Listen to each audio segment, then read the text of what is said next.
Rav Citruc, bonjour. Merci de nous recevoir chez vous à Jérusalem. Pouvez-vous nous dire comment vous allez?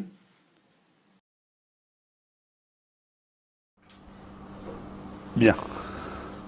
J'ai connu des moments difficiles récemment, puisque, comme vous le savez sans doute, il y a une tumeur qui m'a été découverte après la première, une autre ici, mais qu'on n'a pas eu besoin d'opérer, qui est en traitement, et je supporte très bien le traitement.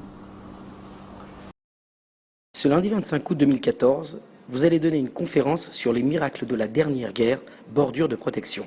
Pourquoi est-ce si important, selon vous, de remercier Hachem pour tous ces miracles auxquels on a assisté?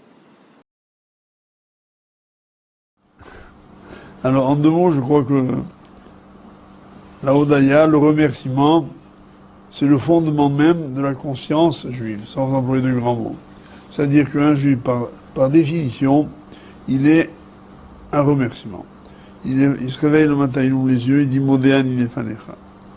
Avant de commencer, il ne sait pas ce qu'il va avoir dans la journée. Il peut avoir des événements qui l'angoissent, la visite de sa belle-mère, un rendez-vous avec le fisc, un rendez-vous avec une sika dans la journée.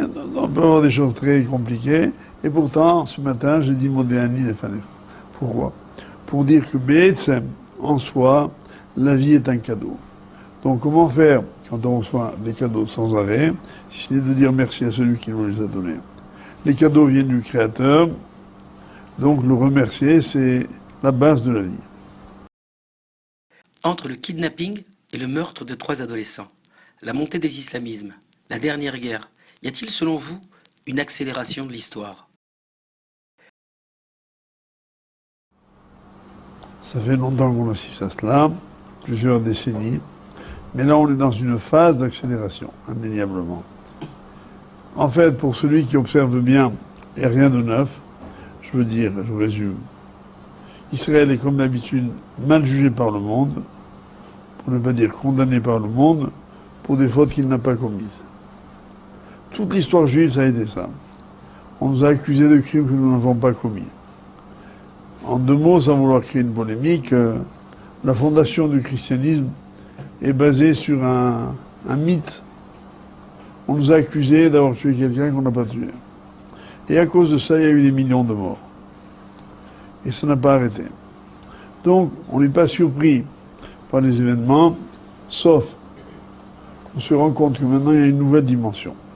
Cette nouvelle dimension, c'est qu'Israël est critiqué sur sa terre. Le grand chidouche par rapport à l'histoire, on va dire, des deux derniers millénaires, c'est que depuis quelques décennies, Israël est installé sur cette terre. Et donc là, à ce niveau-là, il y a déjà une sorte de posture de Géoula. Puisque comme les textes le disent depuis longtemps, Israël, sur sa terre, doit maintenant vivre des événements exceptionnels. Et je dirais pour ma part, sans parler précisément des derniers événements, que toute la coalition, que je n'appellerai pas politique nécessairement, mais morale, mentale du monde, c'est d'empêcher les Juifs d'arriver sur leur terre. En sachant que, une fois qu'ils seront là, le processus s'accélérera et rien ne pourra plus l'arrêter. Donc tout ce qu'il y a eu comme symbolique de ne pas donner aux Juifs Jérusalem, puis de ne pas leur donner l'accès au Kotel, à l'endroit du Mikdash, était déjà une preuve indirecte de l'envie de ne pas leur permettre de réaliser cette histoire. Mais indéniablement, pour répondre à votre question, on assiste à une accélération de l'histoire. C'est dur pour le peuple juif en France de vivre cette haine des nations, bien que nos prophètes en parlent. Selon vous, est-ce une fatalité? Cela doit-il forcément se passer ainsi? Non, c'est une manière de reconnaître qu'on a raison. Négative, vous savez, dans la vie, ce qu'il y a de plus dur, c'est de reconnaître qu'on s'est trompé. Le monde ne peut pas le reconnaître qu'il s'est trompé. Il a mal jugé Israël depuis le départ et ne veut pas reconnaître que, en fait, Israël n'a rien fait à personne pendant toute l'histoire. Comme je vous l'ai dit, l'accusation de du meurtre du fondateur de la religion chrétienne, les crimes rituels pendant tout le Moyen-Âge, les troubles qu'on a fomentés dans les civilisations occidentales, soi-disant les révolutions. À la base des révolutions, on disait partout la propagande, c'est à base des Juifs, que ce soit en Union soviétique, que ce soit dans les pays occidentaux, partout, il y a des Juifs en souterrain, et c'est eux qui mettent le monde en l'air. Tout ça, ces mensonges-là, éhontés, les gens savent, enfin les gens, ceux qui sont vraiment informés, les gens cultivés savent que c'est faux. Mais quand on a commencé à mentir, on rentre dans une spirale qu'on ne peut plus retenir. Donc il faut que les Juifs vivent ça sereinement, en se disant, on a aujourd'hui confirmation par la position des nations qu'on est bien dans le droit chemin. Le jour où les gens, le monde, nous félicitera et nous remerciera, ça voudrait dire qu'il faudra juste se retourner comme ça, tourner un peu la tête, ça veut dire que le Mashiach, il est là, à 50 cm. La montée de l'islam extrémiste en France et en Europe inquiète beaucoup. Pensez-vous qu'on a un problème avec l'islam? Y a-t-il une solution pour la communauté juive de France? Alors d'abord, je répondrai à la dernière question. C'est qu'en fait, la France, comme tous les exils, sont appelés à disparaître. Le plan divin, si j'ose dire, prévoit que tous les Juifs arriveront en Eretz Israël, ce qu'on appelle le kibbutz galouyot. Je vous renvoie simplement sur la référence la plus simple. Dans le prophète Séphania, trois chapitres, dernier chapitre, dernier verset, qui dit Ba'et haï avi etrem, ou Ba'et kaptsi etrem, qui était etrem, les shem velitila, les ne'amim. Ce verset résume tout. Il résume d'abord qu'il y a deux étapes. Ava'a et kibbutz. Ava'a, ça veut dire qu'il y aura la venue des Juifs en Israël. On y est. Et ensuite, apparemment, un laps de temps, parce qu'il y a marqué deux fois, Ba'et haï ou Ba'et. Donc, en deux étapes. La deuxième étape, ça veut dire qu'il n'y aura plus un seul Juif en Chous Laaretz. Que ce soit au fin fond de l'Afrique équatoriale, en Argentine ou bien dans les forêts de l'Amazonie, comme dans les déserts d'Arabie ou d'ailleurs. Ils viendront tous ici, un par un. Akadosh Baruch Hu les prend, d'après les textes de nos maîtres, prendra par la main, comme un papa qui vient chercher ses enfants, et vient les ramener ici. Donc, il y a une sorte de processus qui a démarré, qui s'intensifie, et qui ne s'achèvera que lorsque tout le monde sera ici. Dernier élément, le kibbutz galouyot, lui, c'est une sorte de mise en préparation du tableau final. Le tableau final, c'est la fin du passé, le verset du Passouk, dit qui était l'Etrem, les Shem, Viltila, les Néek, Amim. Je vous ferai de vous un objet de gloire et de louange pour toutes les nations.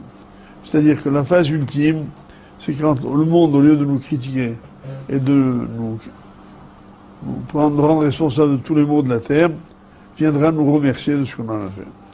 On n'y est pas encore, mais ça viendra. Alors moi, je veux dire, ça ne m'étonne pas parce que il est clair déjà que Esav et Ishmaël sont nos deux antagonistes, avec une répartition des tâches. Esav, c'était l'ennemi idéologique, celui qui voulait démontrer qu'on avait tort sur le plan croyance, etc., comme l'a fait le christianisme pendant toute l'histoire. Et Ishmaël devait démontrer notre non-légitimité sur la terre d'Israël. C'est notre ennemi sur la terre. L'un, c'est notre ennemi dans le ciel, l'autre, c'est sur la terre. En d'autres termes, le monde, c'est un no-Jew land. Il n'y a pas de place pour les Juifs, ni en haut, ni en bas. On a montré depuis 2000 ans qu'on avait notre place en haut. Il est maintenant temps de montrer qu'on a notre place aussi en bas. Non, maintenant, eux sont obligés de s'affirmer par l'extrémisme. Parce qu'aujourd'hui, on est dans un monde dans lequel il n'y a que les extrêmes que l'on écoute. On n'écoute pas les sondages en disant 78% de gens pensent comme ça ou 82% comme ça. On entend qu'un tel a fait des choses de terrifiant, d'énorme, d'inacceptable. même s'ils étaient seuls, s'ils étaient 10. C'est ce qui se passe. L'islam choisit cette méthode qui est d'ailleurs beaucoup plus efficace, puisqu'elle est moins coûteuse en hommes pour eux et en argent. Il suffit de mobiliser dans la tête des gens un ennemi implacable, Israël, et de trouver des gens assez fous pour aller l'attaquer. Alors ça revient pas cher, c'est facile à monter et c'est très rentable. Après les derniers événements en France, pensez-vous que les Juifs français doivent faire leur alia?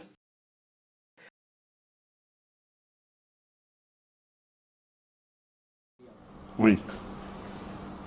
En un mot, oui. Simplement, moi je me suis toujours méfié, je continue de m'en méfier, d'une alia panique.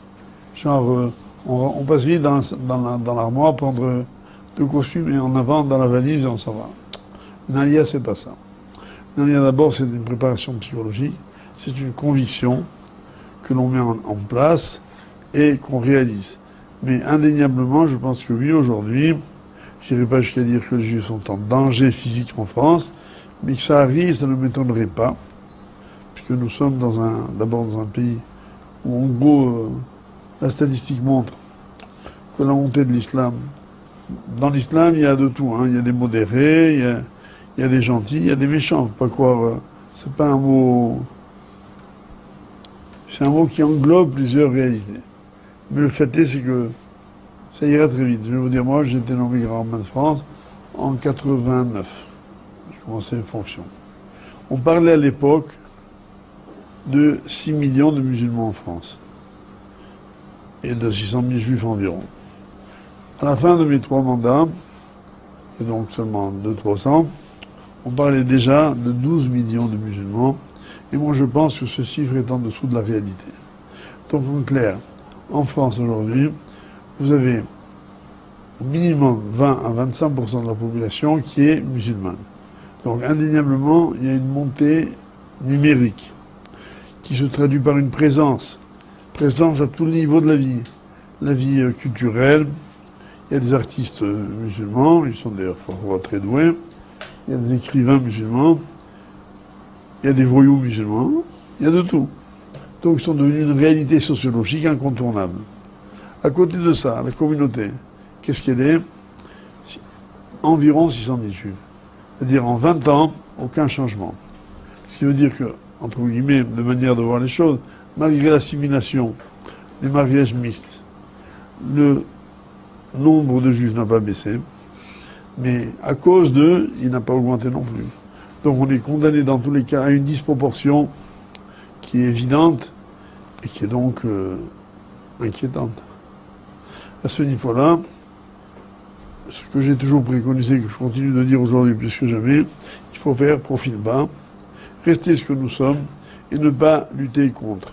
Parce que lutter contre, c'est faire profiter les provocateurs, les gens qui veulent nous exciter, et ça n'apporte rien.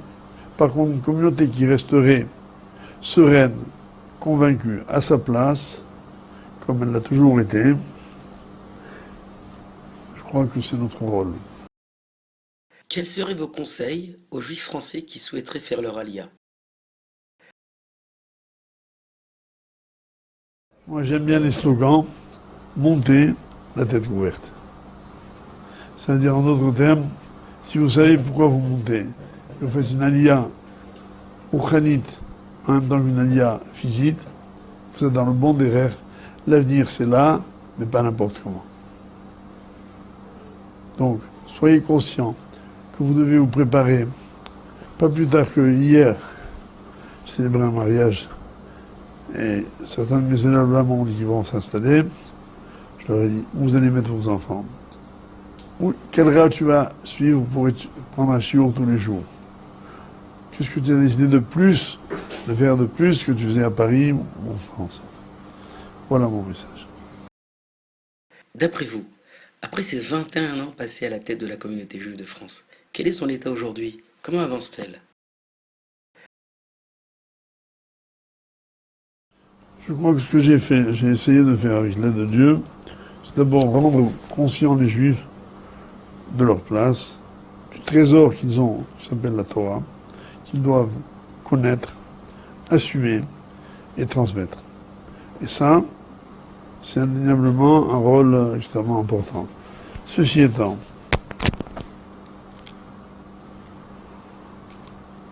ce que nous avons appelé il y a quelques instants Da'at Torah me vient de ce que j'ai toujours considéré que régulièrement, comme une sorte de cycle incontournable, je devais demander l'avis des Gdolim de la Torah qui sont en Eretz Israël, ce que j'ai fait. Et donc toutes les opinions que j'ai manifestées pendant ces 21 ans sont celles, en fait, je crois, des Gdolim, qui m'ont dit de le transmettre à la communauté. Êtes-vous confiant dans la relève de la communauté juive de France? Sûr. Je crois que ce qui a été la grande prise de conscience, c'est qu'on ne peut pas être juif et neutre. Je vais dire ça de façon allusive, on ne peut pas être juif suisse. La neutralité, c'est pas notre tasse de thé. Un juif neutre, il disparaît. Ils ont donc compris qu'ils devaient s'engager, ce qu'ils font. Et aujourd'hui, ils s'engagent et ils savent pourquoi. Je crois que ce que j'ai essayé, un jour on m'avait posé la question que vous me posez il y a quelques années, quel a été mon rôle dans cette communauté? Je peux le définir en 2 mots très modestement et très honnêtement. J'ai mis la Torah au cœur de la communauté. C'est-à-dire, avant mon arrivée, il y avait eu des rassemblements, genre 12 heures pour Israël, etc. Donc le moteur du rassemblement était Israël. J'ai pensé que c'était pas faux, mais qu'il y avait un autre moteur qui s'appelait la Torah. D'où l'organisation de différents Yemei Torah, qui ont connu les succès que vous savez, Baruch Hashem, pour montrer que la Torah, c'est vraiment le cœur du peuple juif. Ça, c'est une de mes actions. La deuxième de mes actions, c'est que j'ai donné à la communauté pour traduire en français un mot que mon maître, Rabbi Shapira, me dit Atanatata ma'of la communauté, la Keila, un envol à la communauté. C'est-à-dire que je lui ai dit il faut bouger, il faut s'engager. Et Baruch Hashem, les résultats sont, on va dire, mesurables avec le nombre de Shomrei Shabbat, d'enfants dans les écoles juives ou de gens qui mangent kasher, pour donner 3 des critères incontournables qui font qu'il y a une véritable, un mot que m'ont reproché certains de vos collègues journalistes, de judaïser les juifs. Je signe et je persiste. Quel est votre meilleur souvenir à la tête de la communauté juive de France?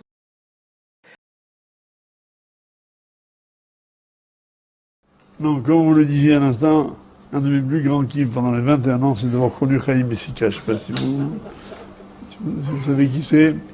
C'est un gars unique. D'ailleurs, s'il y en avait 2, je ne serais pas là. Alors, bon, pour être sérieux, les grands moments, ça a été... J'ai cité les Yemei Torah, pas pour dire une action quelconque, mais j'ai vibré avec la communauté. J'ai senti qu'il y avait du répondant et que était assoiffé de Torah, cette communauté. Et un des plus grands moments, ça a été quand, à l'issue du premier Yom HaTorah, la décision que j'ai prise le soir même, c'est de donner un cours régulier. Et j'ai lancé donc à la synagogue de la Victoire un cours, le cours du lundi, qui a draîné depuis plusieurs dizaines de milliers de personnes. Et une de mes plus grandes joies, c'est quand les gens viennent me voir après des années ou des mois ou je ne sais pas quoi, me dire, je me suis marié, j'ai connu ma femme à votre cours. On a décidé de mettre nos enfants dans des écoles juives. Je l'ai décidé en sortant d'un cours de la Victoire. C'est-à-dire que j'ai montré que par l'enseignement, on faisait passer les valeurs et la permanence et la pérennité de la Torah. Après votre accident et l'incroyable mobilisation autour de vous, les tfilotes, les prières, qu'est-ce qui a fondamentalement changé chez le Rav Sitruk?